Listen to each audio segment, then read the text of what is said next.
Science fiction film کی طرح اصلی زندگی میں بھی کیا روبوٹس انسانی زندگی پر حکمرانی کر پائیں گے؟ اصل سوال تو یہ ہے، جب سعودی عرب نے ایک روبوٹ کو شہریت دے ہی دی ہے تو کیا وہ روبوٹ ووٹ رکھنے کا بھی حق رکھتا ہے؟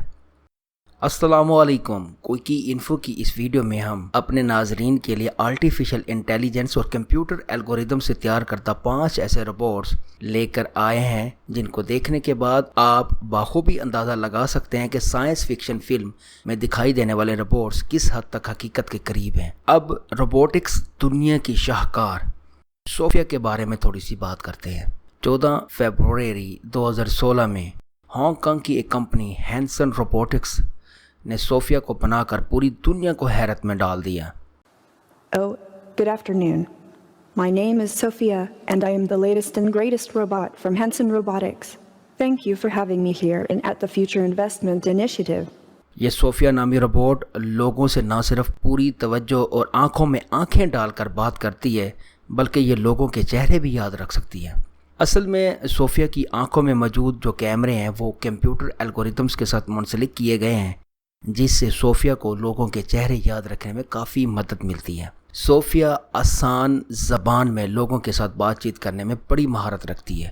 یہ بات چیت کے دوران 60 مختلف تاثرات بھی لا سکتی ہے، جیسے کہ ہنسنا، رونا، حیرت زدہ دکھائی دینا۔ صوفیہ صرف ایک روبوٹ نہیں ہے، صوفیہ نے تقریباً ہائی پروفائل انٹرویوز بھی دیے جن میں کافی پیچیدہ سوالوں کے جواب تو اس نے یوں چٹکیوں میں دیے جیسے کہ یہ روبوٹ ہو ہی نہ۔ 2017 میں سعودی عرب نے صوفیہ کی اس خصوصیات کو دیکھتے ہوئے شہریت کا درجہ دے دیا۔ اس کے بعد چائنا نے بھی اسے اپنے شہری تسلیم کر لیا۔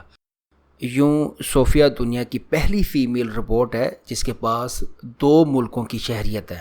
اب جا کے آپ کو کہیں اندازہ ہوگا کہ سائنس فکشن فلم میں دکھائی دینے والے روبوٹ بآسانی کس طریقے سے انسانوں پر حکمرانی کر رہے ہیں۔ یہ تو صوفیہ بیسیکلی ایک سائنس فکشن فلم میں دکھائی دینے والے روبوٹس کا ایک پروٹوٹائپ ہے۔ ویڈیو کو آگے بڑھانے سے پہلے سبسکرائب کے لال بٹن کو پریس کر دے تاکہ کوئی کی انفو کی حوصلہ افزائی رہے اور ایسی ہی دلچسپ اور حیرت زدہ ویڈیوز آپ تک لاتا رہے۔ اب تھوڑی سی بات کر لیتے ہیں ٹیسلا بوٹ کی۔ ایک آدمی اپنے بچپن سے ہی ایک بات کو لے کر چلتا ہے کہ پرابلمز نہیں ہیں بلکہ پرابلمز کا حل تلاش کرنا ہی بڑی پرابلم ہے۔ Looking for the solution is biggest problem. PayPal, SolarCity, SpaceX, Hyperloop اور ٹیسلا جیسی بڑی کمپنیوں کے مالک ایلون مسک نے اپنی کمپنی ٹیسلا AI ڈے پر ٹیسلا بوٹ کو لانچ کرنے کا فیصلہ کیا۔ لانچنگ کے دوران ہی ٹیسلا بوٹ کے پروٹوٹائپ روبوٹ کو ہی پیش کیا گیا ہے۔ ایلون مسک کے مطابق بورنگ، ڈینجرس اور ریپیٹیٹو کامز ان کے سر انجام کے لیے ہی ٹیسلا بوٹ کو متعارف کیا جائے گا۔